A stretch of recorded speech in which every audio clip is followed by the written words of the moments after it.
मग आता आम्ही प्रश्न निर्माण करणार नाही तर आम्ही बुद्धिमान कसे हो? आमच्या हुशारीची झलक दिसलीच पाहिजे की नाही?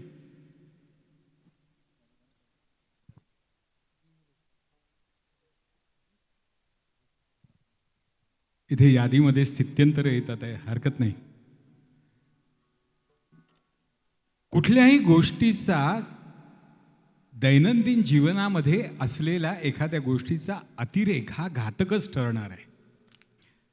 फक्त नाम हे एक असं आहे की त्याचा अतिरेक तुम्हाला परमतत्वाची प्राप्ती करून घेतो. मूळ मुद्दा असा की प्रश्न विचारण्यात की साध्य प्राप्त करण्याकरता साधन कोणतं, अर्थात ते साधन नाम आहे. यावर जास्त प्रकाश पुंडसर नक्कीच टाकू शकतील, काही प्रश्न नाही. पण साध्याची प्राप्ती झाल्यावर सुद्धा थांबायचं असतं का? नाही. भौतिक गोष्टींमध्ये कदाचित ते थांबणं योग्य आहे, त्याचा अतिरेक करू नये. आणि त्या अतिरेकाला जेव्हा विनोदी शैलीने, उपरोधिक शैलीने म्हणा संत जेव्हा सांगायला लागतात तेव्हा भारुडाचा जन्म होतो. भारूढ, भारलेलं गूढ तत्वज्ञान ज्यात व्यक्त झालंय ते भारूड.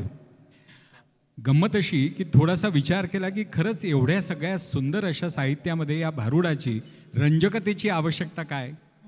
तर सर्वसामान्य लोकांना ते अध्यात्म सुगमतेने पटावं याच्याकरता भारुडाची निर्मिती मुद्दाम केलेली आहे. पण ते हलकं नाही बरं का, मुळीच नाही. अहो काय एकापेक्षा एक सरळ भारुडं वाजल्यानंतर काय मौज येते. तुर्तास एक भारूड यश आपल्या समोर सादर करतो. शब्द आपल्या परिचयाचे आहे, पुनःप्रत्ययाचा आनंद घ्या. गावचा पाटील झाला म्हणून काय गावच बुडवावा, हे परवलीचं वाक्य लक्षात ठेवायला हरकत नाही. ऐकूया.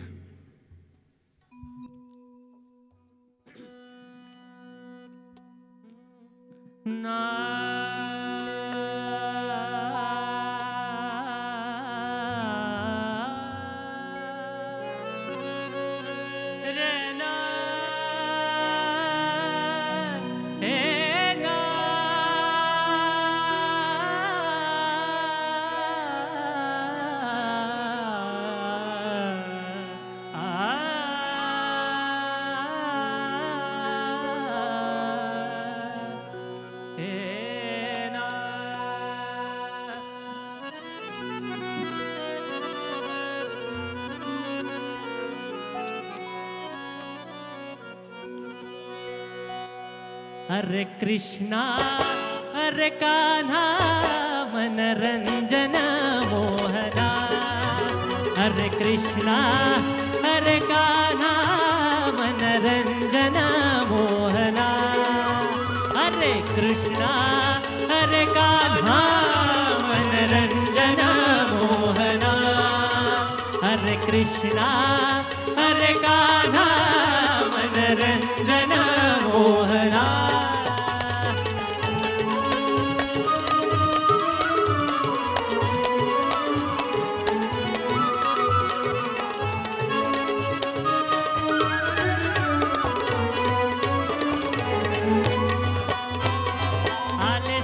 घरी तरी काय बोलून शिणवावा, ऊस गोड झाला म्हणून काय मुळासहित खावा. प्रीतीचा पाहुणा झाला म्हणून काय फार दिवस राहावा. गावचा पाटील झाला म्हणून काय गावाचा बुडवावा. अरे कृष्णा अरे कान्हा मनरंजन मोहना. हरे कृष्णा हरे कान्हा मनरंजन मोहना. हरे कृष्णा हरे कान्हा कान्हा कान्हा मनरंजन मोहना.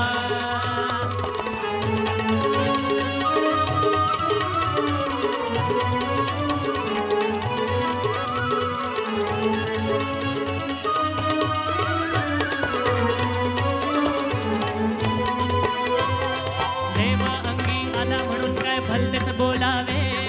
चंदन शीतळ झाले म्हणून काय उगाळून या प्यावे. भगवी वस्त्रे केली म्हणून काय जगच नाडावे. अंग्या विंचू झाला म्हणून काय कंठीच कावळावे. अरे कृष्णा अरे गाना गाना गाना मनरंजन मोहना. हरे कृष्णा हरे गाना मनरंजन मोहना. हरे कृष्णा हरे गाना मनरंजन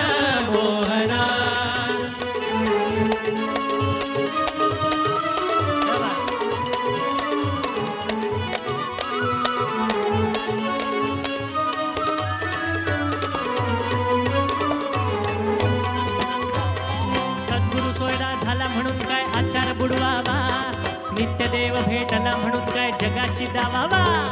घरचा दिवा झाला म्हणून काय आढ्याशी बांधावा. एका जनार्दनी म्हणे हरी हा गुप्ताची ओळखावा. अरे कृष्णा अरे कान्हा मनरंजन मोहना. अरे कृष्णा अरे कान्हा मनरंजन मोहना. अरे कृष्णा अरे कान्हा मनरंजन मोहना.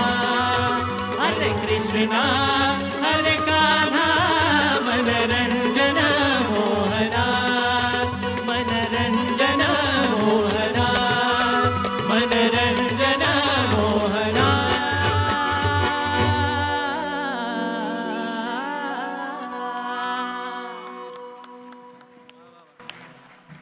अर्थात कैवल्याचा आवाज आणि गाण्यातला वकूफ बघता या गाण्याची फरमाईश अग्रक्रमानं होणं, कैवल्याला त्या गाण्याची फरमाईश लवकर होणं क्रमप्राप्त आहे, यात वादच नाही. आपण ते गाणं अग्रक्रमानं घेऊया. चित्रपटाच्या माध्यमातून काही गीतं आली, पण ती अभंग सादृश्य गीत आहे आणि आलीच ती प्रतिभासंपन्न लेखणीतून आलेली आहे.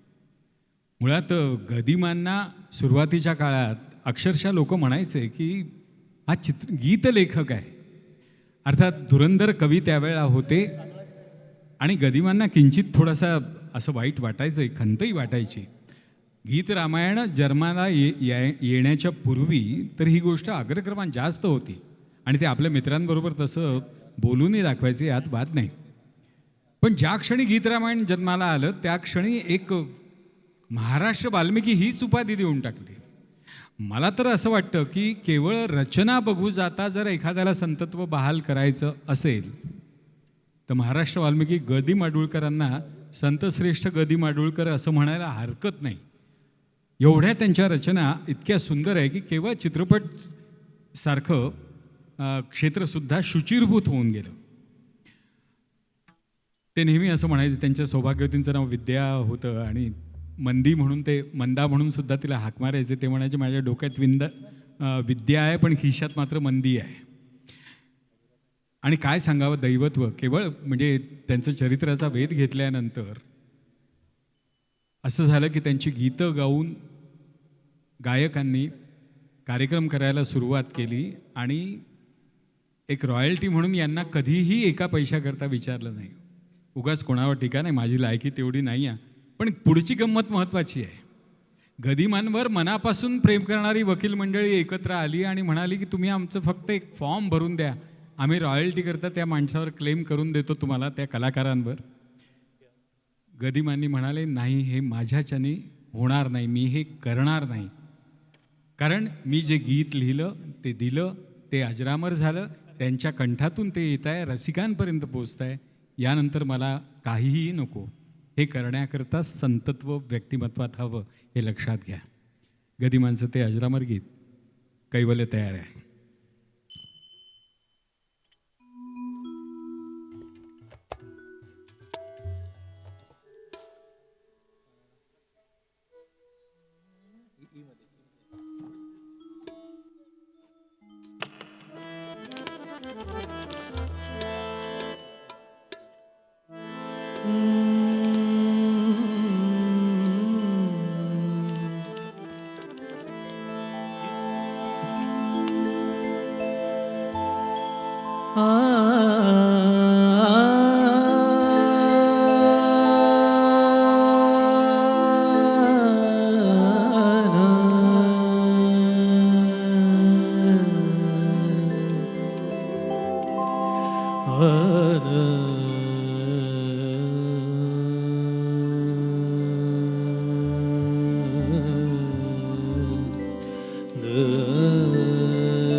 नाही कळला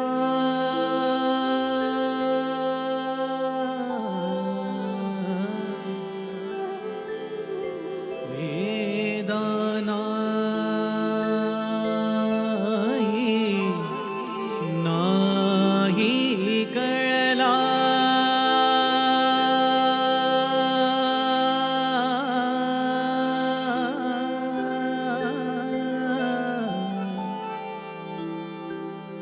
अंत पारयाचा कानडा राजा पंढरीचा कानडा राजा पंढरीचा कानडा राजा पंढरीचा कानडा राजा पंढरीचा वेदा नाही कळला वेदा नाही कळला वेदा नाही कळला अंत पारयाचा कानडा राजा पंढरीचा कानडा राजा पंढरीचा कानडा राजा पंढरीचा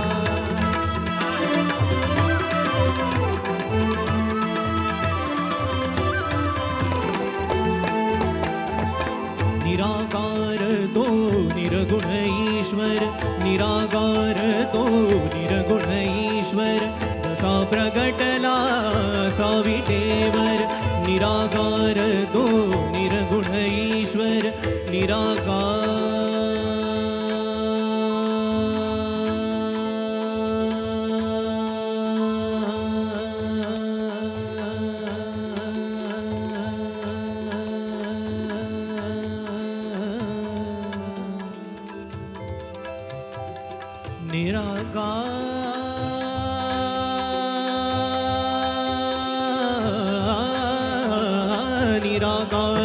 तो निर्गुण ईश्वर निराकार तो निर्गुण ईश्वर जसा प्रगटला असा विटेवर उभय ठेविले हात गटीवर उभय ठेविले हात गटीवर पुतळा चैतन्याचा कानडा राजा पंढरीचा कानडा राजा पंढरीचा कानडा राजा पंढरीचा